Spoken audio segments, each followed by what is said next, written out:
Semoga Buya selalu dimudahkan dalam dakwahnya. Amin. Maaf Buya, saya hamba Allah ingin bertanya.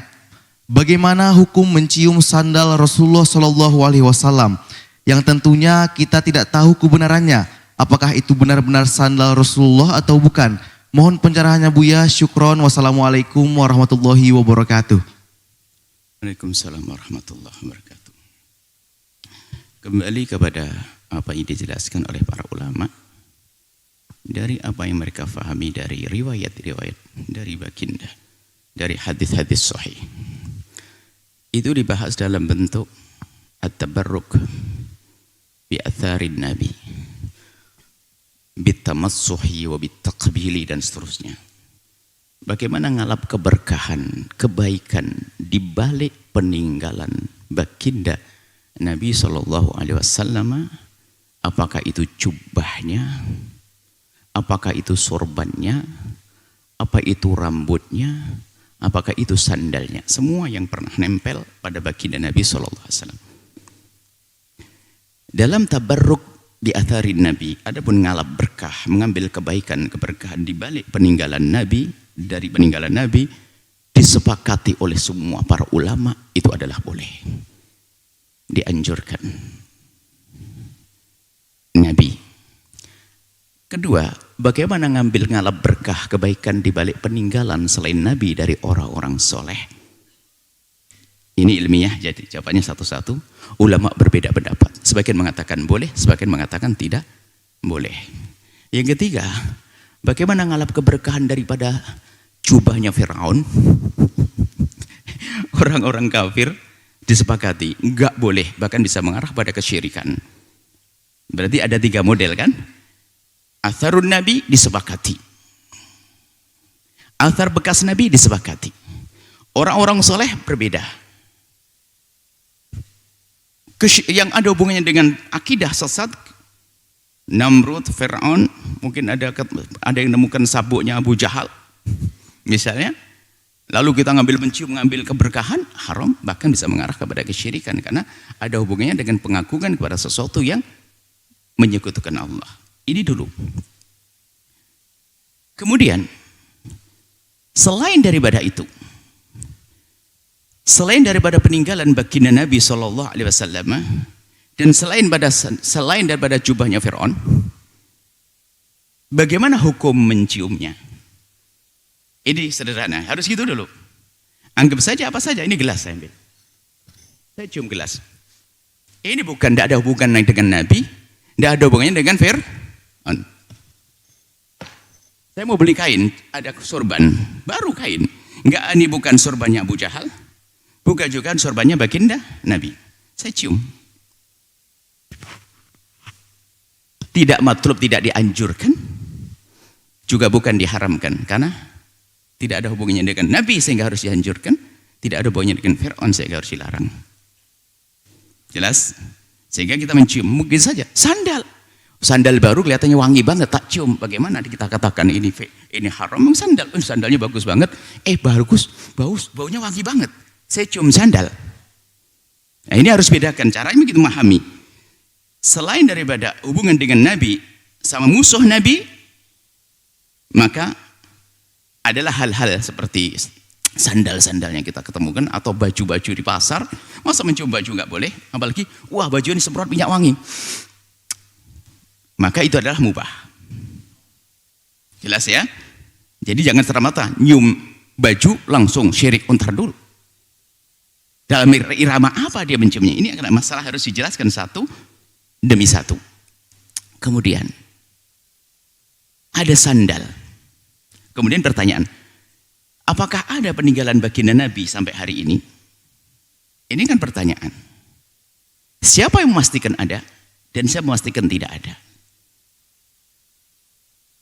Yang jelas Nabi punya peninggalan karena pernah ada wujudnya di dunia ini. Dan semua orang tahu Nabi pernah pakai baju. Nabi juga pakai jubah. Nabi pakai sendal. Siapa yang memastikan itu semuanya sudah tiada? Apakah ada berita penghancuran peninggalan Nabi dibakar habis-habisan? Tidak ada juga. Artinya masih ada kemungkinan di sini. Baik, ini masalah kemungkinan ada dan juga mungkin sudah tidak ada. Jangan memastikan dulu. Kita pinggirkan dulu permasalahan ini.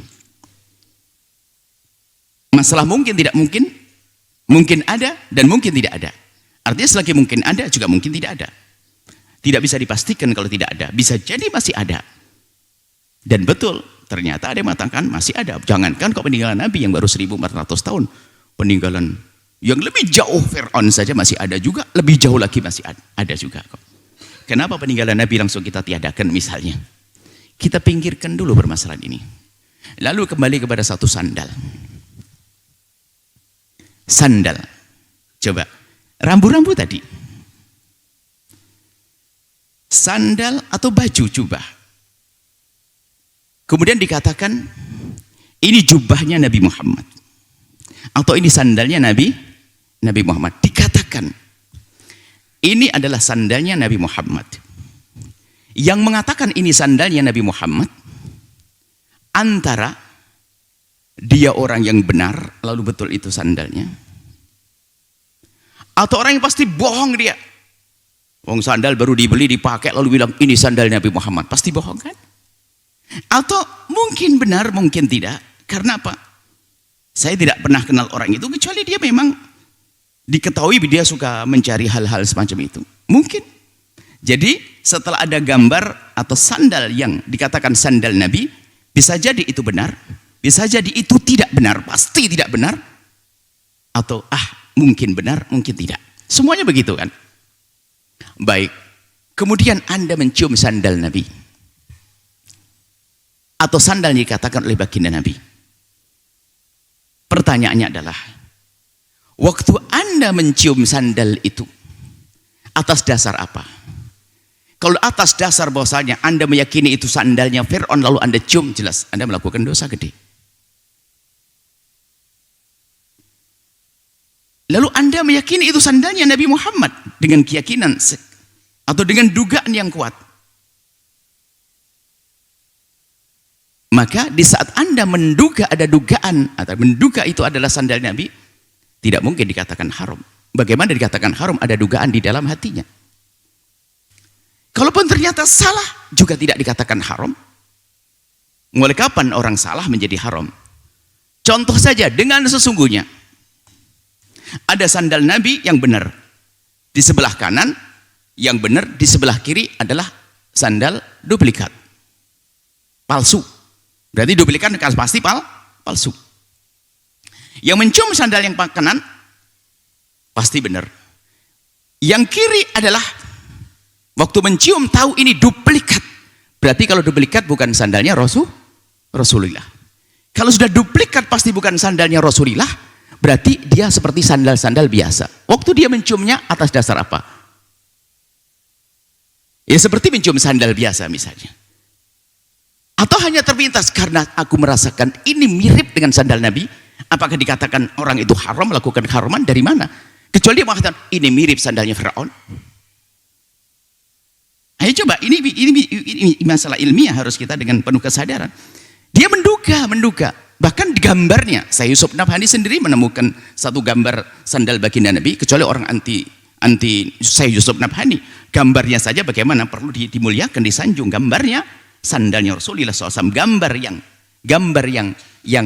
yang nempel, ada gambar yang mujassadah. Kalau sandal kan gambar juga, tapi lebih mantap lagi dalam bentuk. Waktu orang itu mencium sandal yang replika atau sandal yang bukan sandal Nabi, dalam keadaan yakin ini bukan sandal Nabi, siapa yang mengatakan itu haram? Berarti selagi yakin bukan sandalnya Nabi, ini adalah barang biasa saja. Hanya waktu mencium dia hadir Nabi, dia rindu Nabi. Dari mana pengharamannya? Coba, dari sisi mana? Atau memang itu saya anggap sandal biasa, wah ini memang sebenarnya biasa, ini barang biasa. Tidak terlintas di benaknya pengagungan kepada Fir'aun. Dari mana pengharamannya misalnya? Kemudian ada orang cuma datangnya dari sana, sandal Nabi yang benar adalah sebelah kanan, mestinya dari sini, dia lewat sana, akhirnya di kanan yang dicium adalah sandal palsu. Dalam keadaan dia salah mencium, apakah juga kita katakan haram? Tidak. Wong sengaja saja tidak haram. Loh, gitu maksudnya begini, jangan gampang mudah mengatakan orang melakukan keharaman. Semuanya ada rinciannya, para ulama menjelaskan seperti apa begitu. Masa Anda mencium batu Ini kayak wangi banget, kenapa? Jadi haram. Nggak boleh batu kau cium begini. Terus gimana agar saya tahu ini baunya bau apa? Mencium sorban nggak boleh semuanya, nggak ada. Maka cara mencium adalah tadi kita sebutkan atharun nabi, atharul sholihin, atharul mujrimin, ini kan beda sendiri. Jadi seperti itu, makanya kalau mencium sandal Nabi, di saat dia menduga bahwasanya itu sandal Nabi, maka dari mana pengharamannya? Menduga ya. Kalau sudah yakin itu bukan sandal Nabi pun juga tidak masuk wilayah haram, karena barangkali dia ingin mencium karena bentuknya, atau mungkin bahannya bagus, lembut, atau harum dan seterusnya dibicarakannya itu. Bagaimana keharaman? Tidak terlintas kalau itu sandalnya Fir'aun, bukan sandalnya Namrud, bukan sandalnya Abu Jahal. Ini coba kita perlu jujur di dalam menilai semacam ini. Jangan Anda gampang mengatakan, aduh jubah Nabi. Jangan-jangan benar jubah Nabi. Kalau bukan, kita meyakini bukan. Oh, jubahnya Pak siapa itu baru dipakai kemarin kok saya cium. Ya berarti saya tidak mencium barang biasa seperti saya mencium buku. Ini pulpen. Ini sorban saya. Saya cium ini. Ini baunya apa sih? Bau karet. Langsung kita katakan haram lah. Maksud kami wahai hamba Allah, di dalam menilai Anda mengatakan boleh tidak boleh, itu harus pakai rambu-rambu dong. Jangan gampang mengatakan orang itu melakukan kesyirikan, kesesatan dan sebagainya. Ini satu.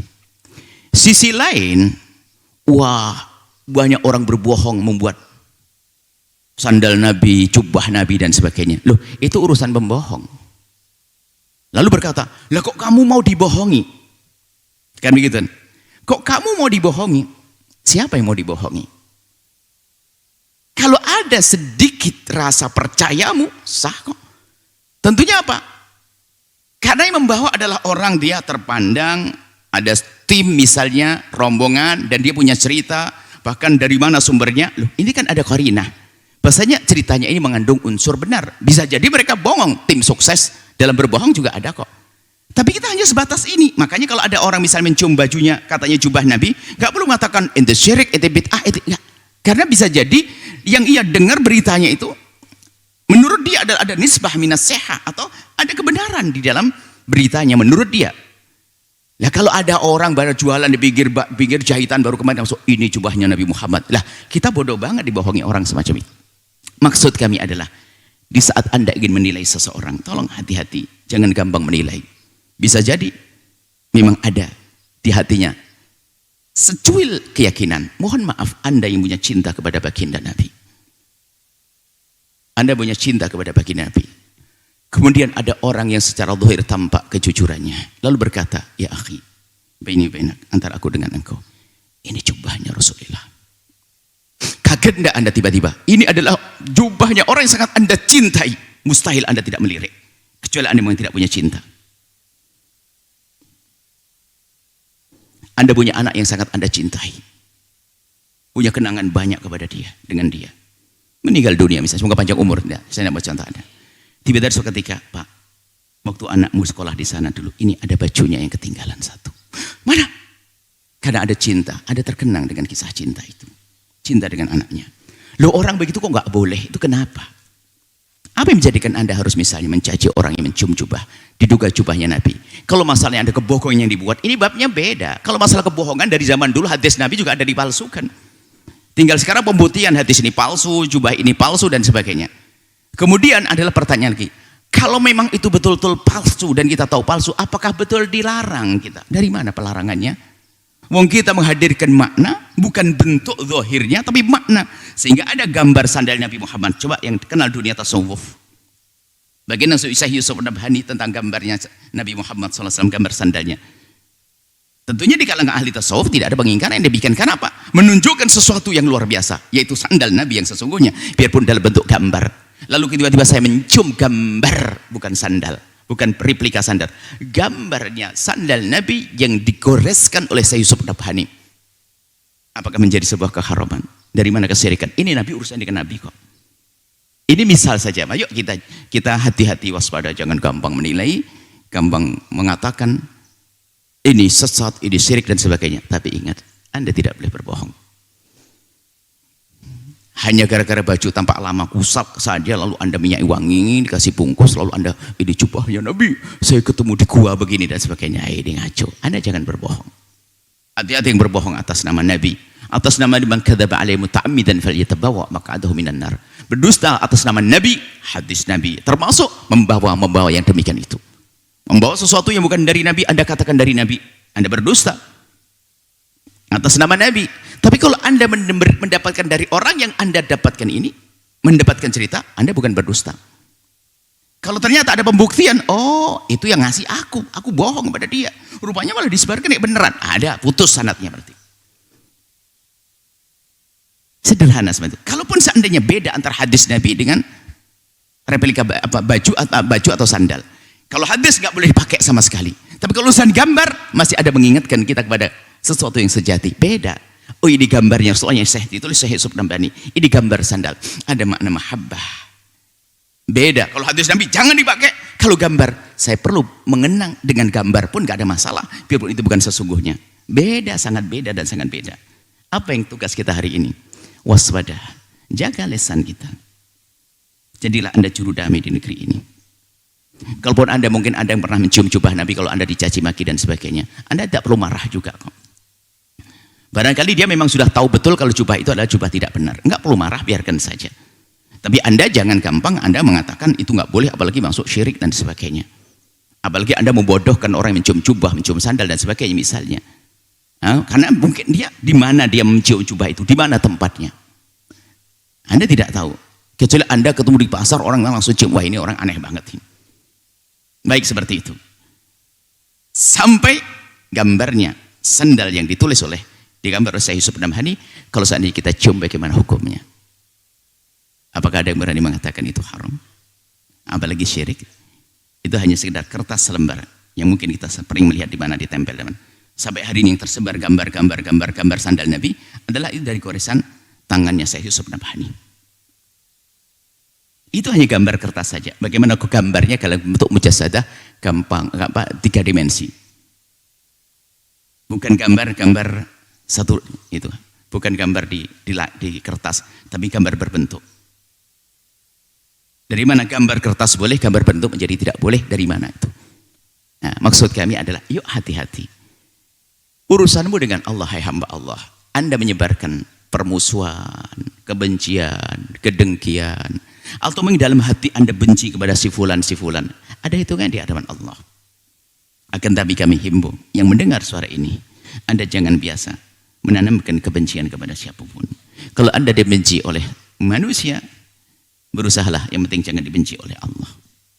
Tapi kalau Anda menanamkan kebencian, ketahuilah itu bahaya. An-namam la yadkhulul jannata qattat, tidak masuk surga orang yang suka mengadu domba. Apalagi menfitnah, buhtan, menfitnah, ingin menjatuhkan si fulan di fulan. Ingat, kalau Anda menghasut kepada seseorang, Anda tidak akan bisa melampaui dia sampai kapanpun. Ini harga mati.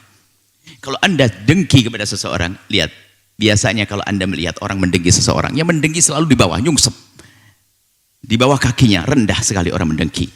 Anda mau runtuh di hadapan manusia, runtuh di hadapan Allah, runtuh. Kalau Anda ingin menyampaikan sesuatu dengan cinta, bukan dengan kebencian, kedengkian, lihat, tidak akan bisa melampaui. Makanya orang yang didengki dan didengki biasanya melambung dia. Dia enak, nyaman. Sampai Syekh Asy'arawi dalam guyonan sedang Allah ma'akthir khusatan, ya Allah, kalau orang mendengki kepadaku itu karena mereka memperhitungkanku, berarti aku sudah ada nilainya, maka perbanyaklah ya Allah orang dengki biar saya semakin berkualitas. Itu guyonan saja.